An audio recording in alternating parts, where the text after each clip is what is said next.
Assalamu alaikum wa rahmatullahi wa barakatuhu. Students, in our last economics class, we have started with chapter number 3, that is organization of data. Under that, we have covered introduction, then raw data, and classification of data. Today, inshallah, we will see what is variable, okay, or what is variables. So, a simple definition of variable does not tell you how it varies. Okay, so variable differ on the basis of specific criteria. Okay, so they are broadly classified into two types. Okay, so the variables are broadly classified into two types. Okay, that is the continuous variable and discrete variable. Okay, so first we will see what is continuous variable. So continuous variable can take any numerical value. Okay, so a continuous variable can take any numerical value. So it may take integral values such as 1, 2, 3, 4, or it may take fractional values like 1 divided by 2, 2 divided by 3, or 3 divided by 4. And the values that are not exact fractions such as root of 2, that is 1.414, or root of 3, or root of 7. Okay, see, for example, the height of a student as she grows, say from 90 centimeter to 150 centimeter, could take all the values in between them. Correct. So it can take values that are whole numbers like 90 centimeter, 100 centimeter, 180 centimeter, or 150 centimeter. And it also can take fractional values like 90.85 centimeter, or 102.34 centimeter, or 109.99 centimeter, etc. Correct. So they are not whole numbers. Thus, the variable height is capable of manifesting in every conceivable value, and its value can also be broken down into infinite gradations. Okay, so if I have to give any other example of continuous variable, that is our weight, or time, distance, etc. See, unlike a continuous variable, a discrete variable can take only certain values. Okay, it can take only certain values. So it jumps from one value to another value but does not take any intermediate value between them. See, for example, a variable like the number of students in the class. Okay, for different classes, okay, it would assume value are only whole numbers. It cannot take any fractional values. Okay, so as I've told you, continuous variable can take any fractional values, or the integral values, or not exact fractions. Okay, whereas your discrete variables, okay, this discrete variables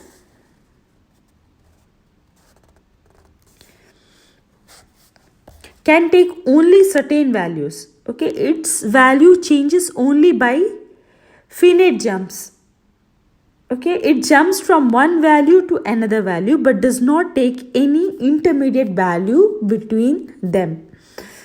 Okay, so the number, as I've told you, the example of number of students in a class.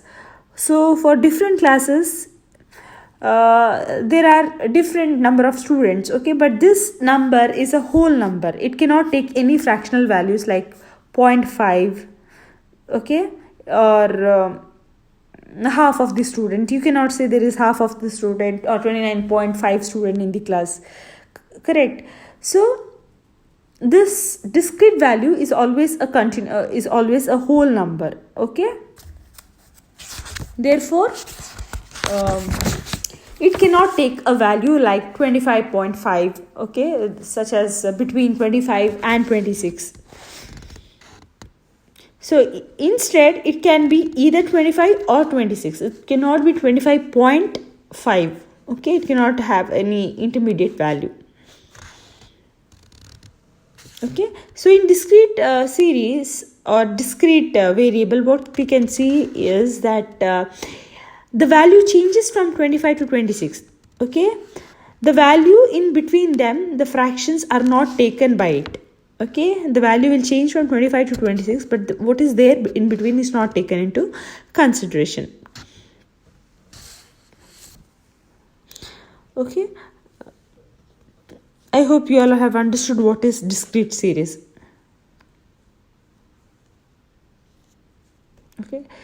Okay, now let's see what is a frequency distribution.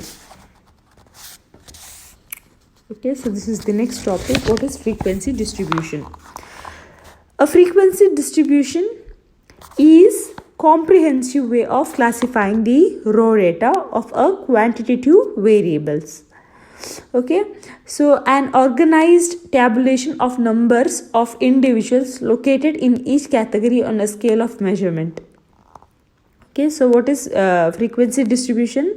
A frequency distribution is a comprehensive way to classify the raw data of a quantitative variables. So it shows how different values of a variable are distributed in different classes along with their corresponding class frequency.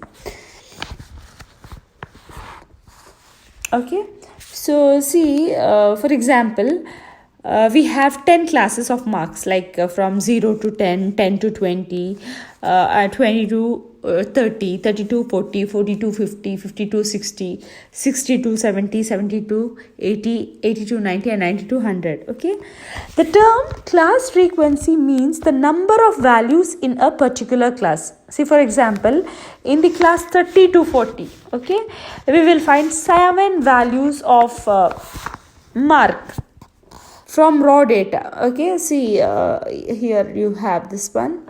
You can refer the textbook for this. Okay, you can open page number 29.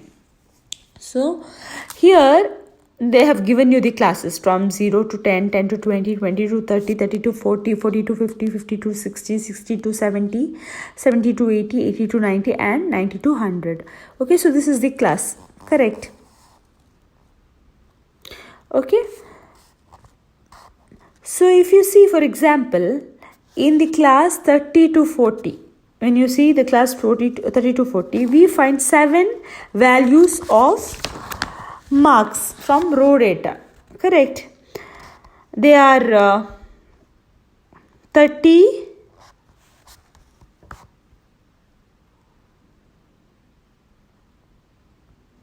then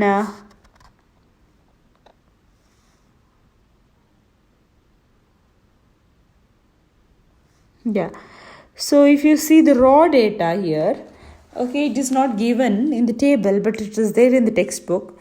You have the raw data which is not classified, okay, that is 30, 37, 34, 30, 35, 39, 32. Okay, so all this comes between 30 to 40. Okay, so altogether you have 7 values, okay, that comes under the frequency.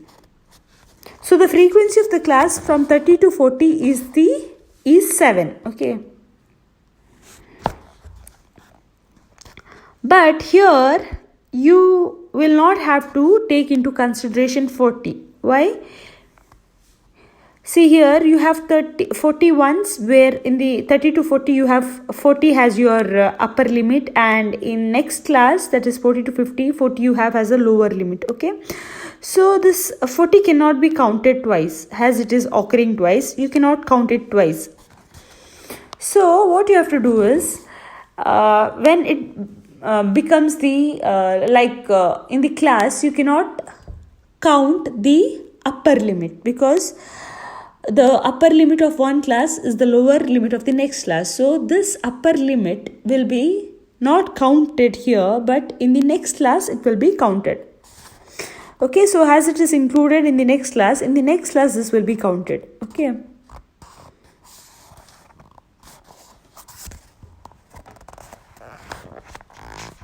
so this each class in this frequency distribution table is bounded by class limits. Okay, so class limits are 2 ends of a class. Okay, so this class, you can see the 2 ends is called as the class limit. Okay, so the lower class limit and you have the higher class limit. Okay, so for example, the class limit of each class, if I have to tell you 30 to 40, 30 is the lower limit and 40 is the upper limit. Okay, 30 to 40, when you see 30 is the lower limit and 40 is the upper limit, and in between the upper limit and the lower limit, okay, that is 30 to 40, the class interval is 10. Okay, so what is the class interval? The class interval is 10, that is upper limit minus lower limit. Okay, that is the size of the class. And now you also have the midpoint. Now what is the midpoint? The class midpoint or class mark is the mid value of the class. Okay, it lies halfway between the lower class limit and upper class limit. Okay, so to find out the midpoint or class mark, what you have to do is you have to take the upper class limit plus lower class limit divided by 2. Okay, so in this case 40 minus 30 divided by 2. Okay, so 40 minus 30 is 10 divided by 2, it is 5. So 5 is the upper class, 5 is the midpoint or class mark. So the class mark or midpoint or the mid value of each class is used to represent the class. So once the raw data are grouped into classes, individual observations are not used in further classification or for further calculations. Okay, instead the class mark is used. Okay, so you can see the table here. Okay, so here you have the lower class limit, the upper class limit, and the limit and the class marks also. See, first column you have the class. Okay, you have the class, next you have the frequency, then lower class limit, upper class limit, and class marks. So what is this class marks? It is nothing but the mid value. So the mid value of everything is given here. So when you see from 0 to 10, the frequency is 1. Okay, this is taken from the raw data, and lower limit here from 0 to 10 is 0 and the upper limit is 10, and the class mark, that is the midpoint, 0 plus 10 minus 0 divided by 2, upper limit minus lower limit divided by 2. Sorry, upper limit plus lower limit divided by 2. Okay, so how much do you get? You get 5. Okay, next 20 plus 10 is 30 divided by 2, midpoint is 15. Then 30 plus 20 divided by 2, 25. Okay, so this is your class mark. So now we will see what is frequency curve. Okay, this is the frequency curve. So frequency curve is a graphic representation of frequency distribution. Okay, so with the help of this frequency distribution or the frequency table, we can draw the frequency curve. So this frequency curve is the diagrammatic representation of the frequency distribution of the data in the okay, so out of this, from this you can prepare the frequency chart or the frequency curve. So to obtain the frequency curve, we plot the class marks on the x-axis and the frequency on the y-axis. Okay, which is the class mark. Okay, so to get this, we have to take or we have to plot the class mark on the x-axis and the frequencies on the y-axis. Can you all see here? So on the x-axis, you have the class mark. Okay, and on the y-axis you have the frequencies. Okay, so and this is how it is plotted. Okay, next we will see how to prepare a frequency distribution. Now while preparing a frequency distribution, there are few questions that need to be addressed. Okay, such as how or should we have equal or unequal sized class interval, or how many classes should we have, or how should be the size of each classes, then how should we determine the class limits, and how should we get the frequency of each class. Okay, so what are the 5 questions I've told you? First is, should we have equal or unequal size class intervals? Okay, second is, how many classes should we have? third is what should be the size of each class, and how should we determine the class limits, and then how should we get the frequency for each class. Now the first question what I've told you is how or should we have equal or unequal size class interval. So there are two situations in which unequal size interval are used. First, when we have data on income and other similar variables where the range is very high. See, for example, income per day may range from nearly 0 to many hundred crores of rupees. So in such a situation, equal class interval are not suitable, because if the class interval are of moderate size and equal, there would be a large number of classes. Okay, and second, if class interval are large, so we would tend to suppress information on either very small levels or very high levels of income. Okay, then secondly, if a large number of values are concentrated in a small part of the range, so equal class interval would lead to lack of information on many values. So in all other cases, equal size classes interval are used in frequency distribution. So in these two cases, it will be difficult to use the equal class size. Next is how many class should we have? Okay, so the number of class is usually between 6 and 15. Okay, in case we have we are using equal size class intervals, the number of classes can be classified by dividing the range, that is the difference between the large and the smallest value of variables, by the size of class intervals. Okay, next is what should be the size of each class. Okay, so what should be the size of each class? So we can determine the number of class once we decide the class interval.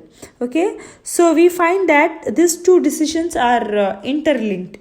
So first we have to find out, or the answer to this question depends on the answer to the previous question, given the range of the variable. Okay, so we can determine the number of classes once we decide the class interval. So thus we find that these two decisions are interlinked.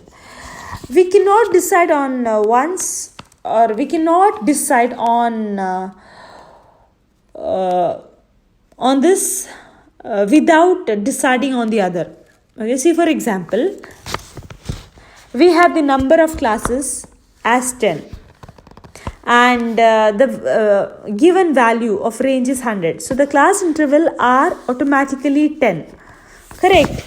That is the present contest. In this present contest, we have chosen class interval that are equal in magnitude. Okay, so however, we could have chosen class interval that are not of equal magnitude. In that case, the classes would have been an unequal width. Okay, next I have told you how should we determine the class limits.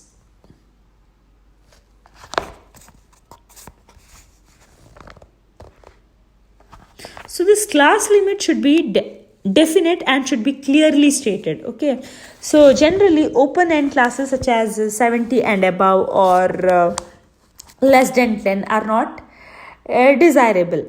So the lower and upper class limit should be determined in such a manner that frequency of each classes tend to concentrate in the middle of the class interval. Okay, so class interval are of two types. First is inclusive class interval and second is exclusive class interval. Now what is inclusive class interval? See, in the in inclusive class interval, values equal to the lower and upper limit of the class are included in the frequency of that same class. Okay, see here, when I say inclusive class interval, in this case, value equal to the lower and upper limit of the class are included, okay, in the frequency of that same class. See, for example, if I am taking 10 to 20, here the value of these two class from 10 to 20 are taken in the frequency. That means if I have a row data which is 10, that is included in the frequency, and if I have a row data which is 20, that is also included in the frequency. But now what is exclusive class interval. See, in this case, an item equal to either the upper or lower class limit is excluded from the frequency of that class. Okay, that means either I am excluding the lower limit or upper limit when I take the frequency. For example, if I have a value equal to 20, I am excluding it here because I am taking it into consideration in my next class. Because see, from 10 to 20, when you see this 20, okay, which is the upper limit of one class, is the lower limit of the next class. So if I consider here, it will lead to double counting, correct? So I am excluding this 20 somewhere, maybe in the first class or in the maybe in the first class, that is from 10 to 20, or in the next class from 20 to 30. So if I am excluding this, then it becomes the exclusive class interval. So in this case, an item equal to the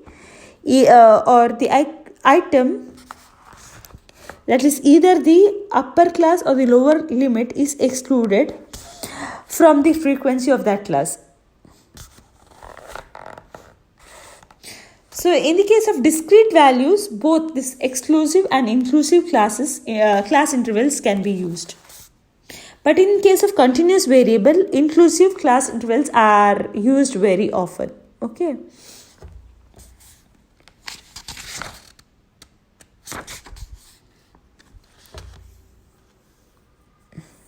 I hope this much is clear.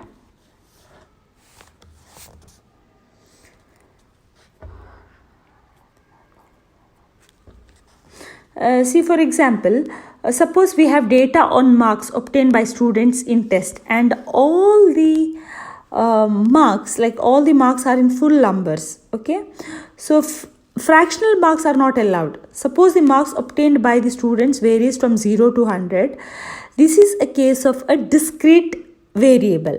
Since fractional marks are not allowed, in this case, if we are using equal size class interval and discrete to have 100 class or 10 class interval, then the class interval can either be like this, like from 0 to 10, from then 11 to 20, then 21 to 30, or 91 to 100, like this. Okay, so this is the inclusive class. Okay, 0 to 10, 11 to 20, 21 to 30, because the upper limit of one class is not the lower limit of the next class. Okay, here all the limits, that is the upper limit and lower limits, are included in the frequency. Now when I say exclusive, you will have to write like this. See here, as it is there in this example. Okay, this table. Okay, that is from 0 to 10, 10 to 20, 20 to 30, 30 to 40, because here the lower limit of one class, the higher limit of one class is the lower limit of the next class. Okay, so here you are excluding either the upper limit or lower limit in the frequency. You're not including all the frequency. You're not including all the classes when you count the frequencies. Okay. So in case of exclusive class interval, we have to decide in advance like what is to be done if we get a value equal to the value of class limit. See, for example, we could decide that values such as 10 or 30, etc. should be put into the class interval like from 0 to 10 and 20 to 30 respectively. Okay, this can be called the case of lower limit excluded. Okay,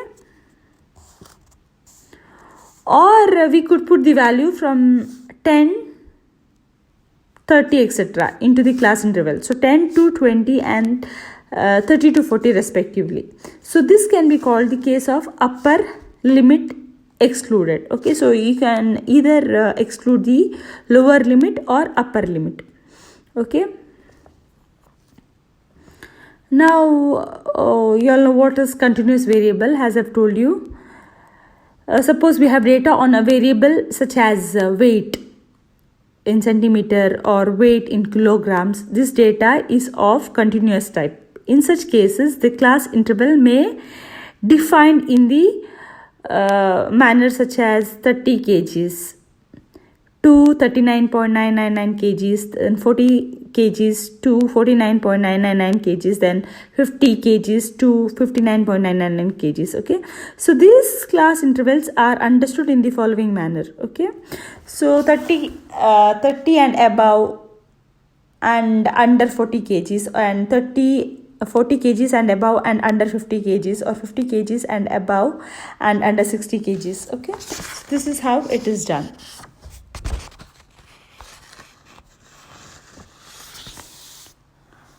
Okay students, I hope this much is clear. In our next class we will see the adjustment in class intervals. Okay, I hope this much is clear. Okay, if you have any doubt you can contact me. Okay, Jazakallah khairan.